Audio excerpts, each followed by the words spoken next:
आपल्याला गाडीचं इंजिनचं वॉर्मअप करायचं तर माहिती आहे सगळ्यांना, पण गाडीचे टायर्स वॉर्मअप करणं पण गरजेचं आहे. आता विंटर सीझन चालू झालेला आहे, रोड थंड असतात, गाडीचे टायर्स पण थंड असतात कारण टेम्परेचर ड्रॉप होतं भरपूर.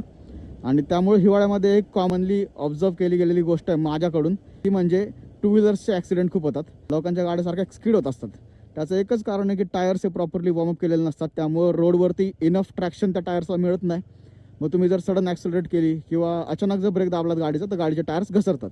तर ते होऊ नये यासाठी तुम्ही एकच गोष्ट करू शकता, ती म्हणजे गाडीचे टायर्स प्रॉपरली वॉर्म म्हणजेच गरम होऊ देणं.